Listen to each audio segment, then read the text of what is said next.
Salut la chapelle en ligne, mon nom est Jérémy Meyer et je suis l'un des pasteurs ici à la chapelle. Et pour mettre les choses au clair tout de suite, le message d'aujourd'hui n'est pas un speech motivationnel dans lequel je vais te donner 5 clés pour réussir ta vie. Même si tu te dis que ça commence pas très bien en ce moment, donne-moi les 20 prochaines minutes de ton temps et je te garantis que tu ne seras pas déçu. Pour ceux qui me connaissent, je suis un gars qui se pose pas mal de questions dans la vie, des questions assez philosophiques, tu vois. Et ça m'arrive un peu n'importe où et n'importe quand aussi.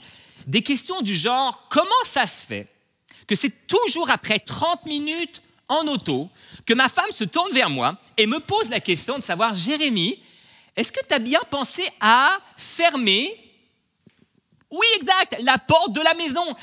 Les gars, moi je commence à me poser des questions parce que c'est quand même assez bizarre que ça nous arrive à tous. Moi je dis ça, je dis rien, j'ai l'impression qu'elles se passent le mot nos femmes.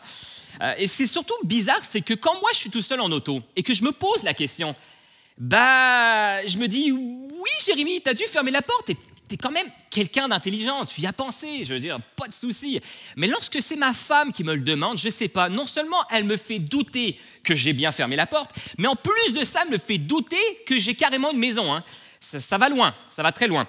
Ou sinon, je me pose aussi la question de savoir comment ça se fait que ma première gorgée de café, je la prends toujours comme si l'eau était froide ou tiède. Alors que je sais que je vais me brûler la langue et après que je suis faite pour la journée. Mais non, je le fais pareil.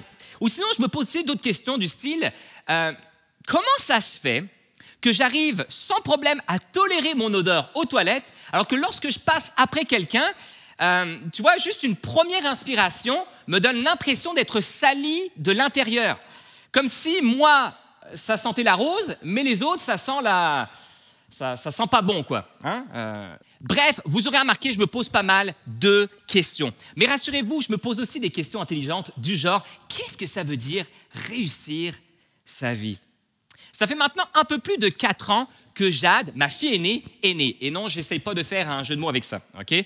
Sa naissance a littéralement bouleversé ma vie et celle de ma femme et a continué à bouleverser nos vies au quotidien, surtout quand ma fille fait une crise de bacon le matin, quand on la prépare pour la garderie, que j'aligne 10 chandails sur son lit et que je lui demande d'en choisir un et qu'elle n'en veut aucun des 10 que je lui ai sortis. Bon là, on rigole, sauf que moi, je me sens un petit peu comme le gars ou la fille, tu sais, dans les boutiques de luxe, qui s'occupe de l'essayage des 20 tenues que la personne n'arrive pas à se décider.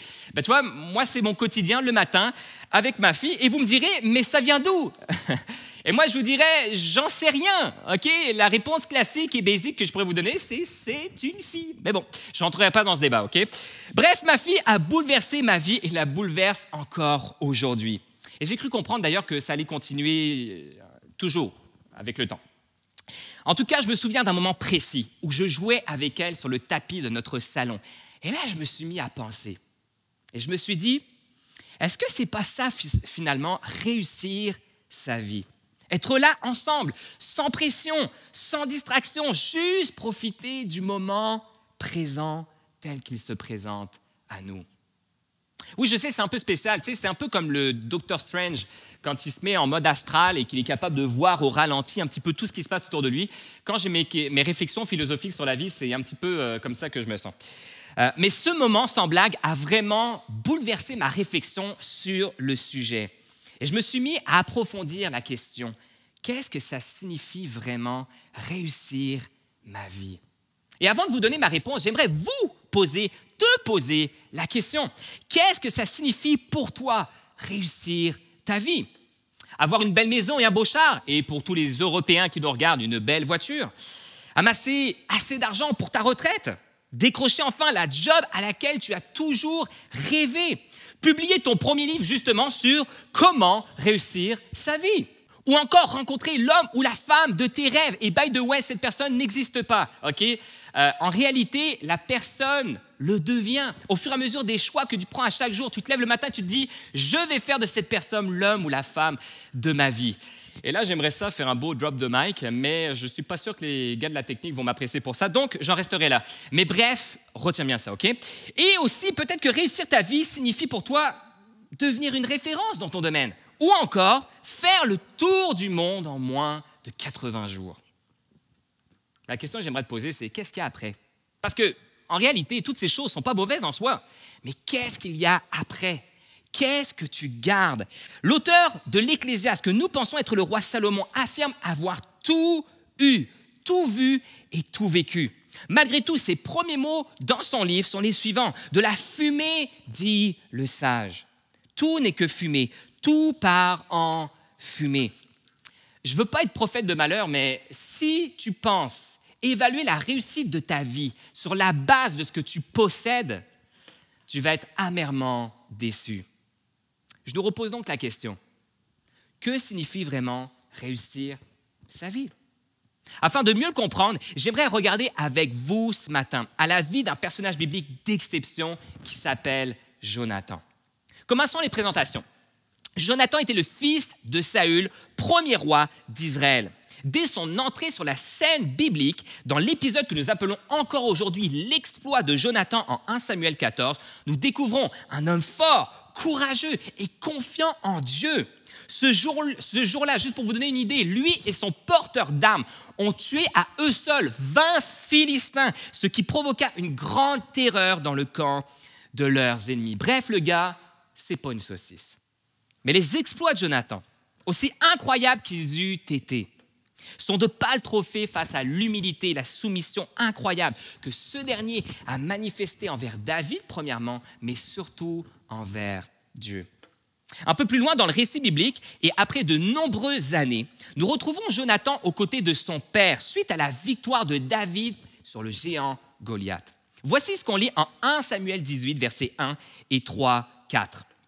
Pendant que David achevait de parler à Saül, Jonathan, le fils de Saül, se prit d'affection pour le jeune homme et se mit à l'aimer comme lui-même.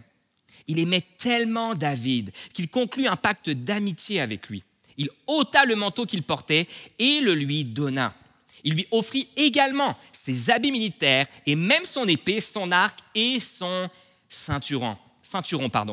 On comprend donc que dès lors, David et Jonathan se nouèrent vraiment d'amitié. C'est le début de leur grande amitié. Mais ce qu'on a plus de misère à comprendre, c'est pourquoi Jonathan semble se départir de ses effets personnels pour les donner à David. Parce que clairement, le gars, il n'a pas froid, ok? Il n'a pas fait ça parce que David avait frette et donc il fallait le couvrir. Non, pas du tout. En réalité, c'est loin d'être un acte anodin que Jonathan fait là. Pour plusieurs théologiens, dont Tim Chester, pense que par ce geste, Jonathan déclare symboliquement qu'il remet son royaume, son droit à régner entre les mains de David. Mais l'histoire ne s'arrête pas là. Jonathan prendra la décision de choisir David plutôt que de choisir son père dans le terrible conflit opposant ces deux hommes, protégeant ainsi David de la folie meurtrière de Saül, alimentée par la réussite de ce fils de Jessé qui représentait alors une menace pour sa couronne, ou en tout cas c'était ce qu'il s'était convaincu de croire. Un jour, alors que Saül poursuivait David pour mettre fin à ses jours, Jonathan alla trouver ce dernier pour le fortifier dans sa confiance en Dieu et lui dit, en 1 Samuel 23, 17, « Ne crains rien, car la main de Saül, mon père, ne t'atteindra pas. Tu régneras sur Israël et moi, je serai au second rang après toi. » Finalement, Jonathan mourut aux côtés de son père Saül sur le champ de bataille et David prit soin de sa famille comme ce dernier le lui avait promis. Petite question pour vous. Quel écart d'âge pensez-vous que Jonathan et David ils avaient? Ok, voici ce qu'on sait. David avait 30 ans quand il devint roi. 2 Samuel 5, verset 4. Saül régna sur Israël pendant 40 ans. Acte 13, verset 21.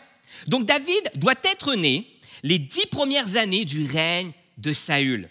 Jonathan combattait déjà aux côtés de son père dans les 3 premières années de sa royauté. 1 Samuel 13, verset 1. Nous savons par Nombre 1, verset 3, que pour être soldat, il fallait être âgé au minimum de 20 ans. Alors là, je sais qu'il y en a qui sont en train de se perdre, qui saignent du nez et tout ça, mais reste avec moi, ok? Ce qui nous amène à un écart d'âge entre David et Jonathan d'au moins 27 ans. Oui, 27 ans d'écart d'âge. OK, c'est pas juste 2, 3 ans. 27 ans d'écart d'âge. Et je vous le dis, puis je vous l'avoue que lorsque moi j'ai su ça, Ça m'a un petit peu frappé parce que non seulement l'écart d'âge est énorme pour deux gars à cette époque, mais en plus de ça, ça clashait complètement avec l'image qu'on m'avait faite de Jonathan à l'école du dimanche à mon église en France. Moi, j'avais l'impression que Jonathan avait plus ou moins le même âge que David. Mais non, 27 ans d'écart. Est-ce que vous réalisez?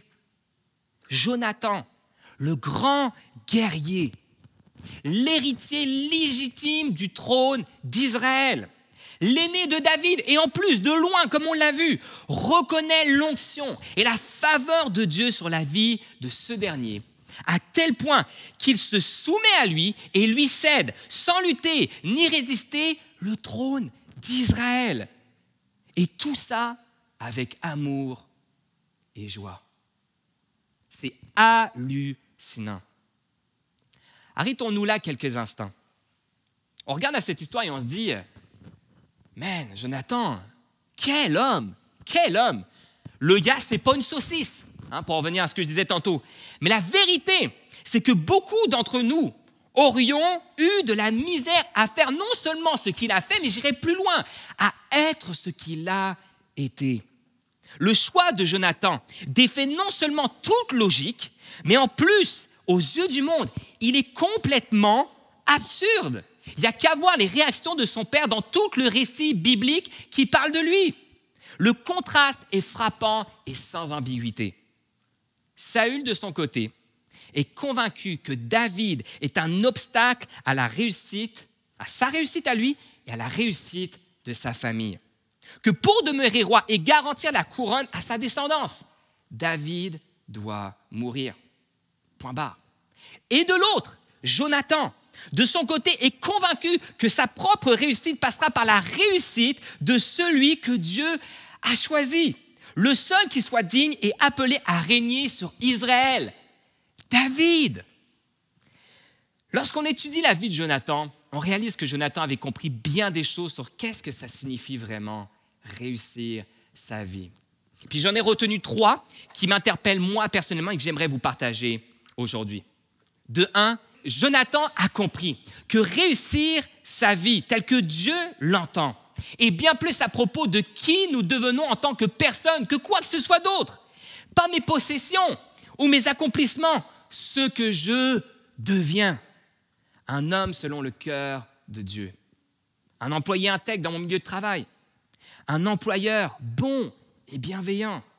Un mari, un papa doux, patient et aimant. La deuxième chose que Jonathan a réalisée, c'est que réussir sa vie telle que Dieu l'entend conduira immanquablement à faire des choix difficiles. Pour Jonathan, ça lui aura coûté quand même, entre autres, sa couronne, sa relation avec son père qui n'a plus jamais été la même du moment que Jonathan s'est positionné pour David. Et ultimement, ça lui aura coûté presque, on pourrait dire, sa vie. Troisièmement, Jonathan a compris que réussir sa vie telle que Dieu l'entend, c'est d'abord et avant tout lui laisser toujours plus de place dans nos vies. Jonathan a laissé sa place au roi David. Et nous devons laisser notre place au roi Jésus. Que les choses soient claires. Tu n'es pas, je ne suis pas appelé à régner. Au final, Jonathan avait réalisé qu'aucune couronne ne valait la joie et la satisfaction d'être celui que Dieu l'appelait à être et devenir. Dans son livre intitulé « 1 Samuel for You », Tim Chester écrira « Jonathan reconnut que David était le prochain roi, que David était le sauveur du peuple de Dieu, que David était loin de l'Éternel et que lui n'était appelé à aucune de ces 3 choses. » L'histoire de Jonathan ne nous apprend pas seulement ou premièrement à être de bons amis. Elle nous apprend à être de vrais suiveurs, de vrais disciples. Comme Jonathan, nous sommes appelés à abandonner nos prétendus droits à régner. Nous devons proclamer le descendant de David, Jésus-Christ, comme roi des rois. Nous devons lier notre futur au sien et lui donner le contrôle de nos vies. Nous sommes finalement appelés à être comme Jean-Baptiste, qui qui avec humilité déclara à propos de son cousin, « Il doit devenir de plus en plus grand et moi de plus en plus petit. » Là, voilà la réponse que j'ai trouvée à la question de savoir qu'est-ce que ça signifie pour moi réussir ma vie. L'application à la fois simple et difficile de cette déclaration inspirée par Dieu à Jean-Baptiste et vécue par tant d'hommes et de femmes dans la Bible et jusqu'à nos jours. Que Dieu devienne dans ma vie de plus en plus grand et moi de plus en plus petit. J'aimerais finir par une lecture en Philippiens. Parole de l'apôtre Paul qui est ma prière pour nous aujourd'hui. Philippiens 3, versets 4 à 9. Et ça dit ceci. « Et pourtant, je pourrais moi aussi placer ma confiance dans ce qui vient de l'homme. Si quelqu'un croit pouvoir se confier en ce qui vient de l'homme, je le puis bien davantage. J'ai été circoncis le 8e jour. Je suis israélite de naissance, de la tribu de Benjamin, de pur sang hébreu. Pour ce qui concerne le respect de la loi, je faisais partie des pharisiens. Quant à mon zèle, il m'a conduit à persécuter l'Église. Face aux exigences de la loi, j'étais sans reproche. Toutes ces choses constituent à mes yeux un gain. Mais à cause de Christ, je les considère désormais comme une perte. Oui, je considère toutes ces choses comme une perte à cause de ce bien suprême, la connaissance de Jésus-Christ, mon Sauveur. À cause de lui, j'ai accepté de perdre tout cela.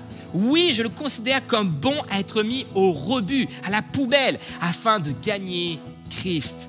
Mon désir, ma réussite, c'est d'être trouvé en lui. Non pas avec une justice que j'aurais moi-même acquise en obéissant à la loi, mais avec la justice qui vient de la foi en Christ et que Dieu accorde à ceux qui croient. Alors que nous allons louer Dieu ensemble dans quelques instants, j'aimerais qu'on puisse méditer cette question.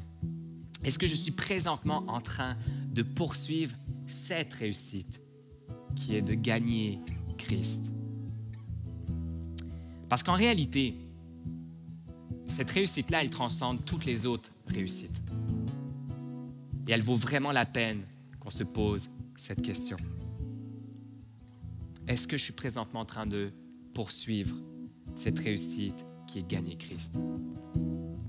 La Chapelle veut t'accompagner dans ton cheminement spirituel. Et pour cela, on a mis à ta disposition des ressources sur notre site web et notre application mobile. Alors on se rejoint là et on se dit à bientôt.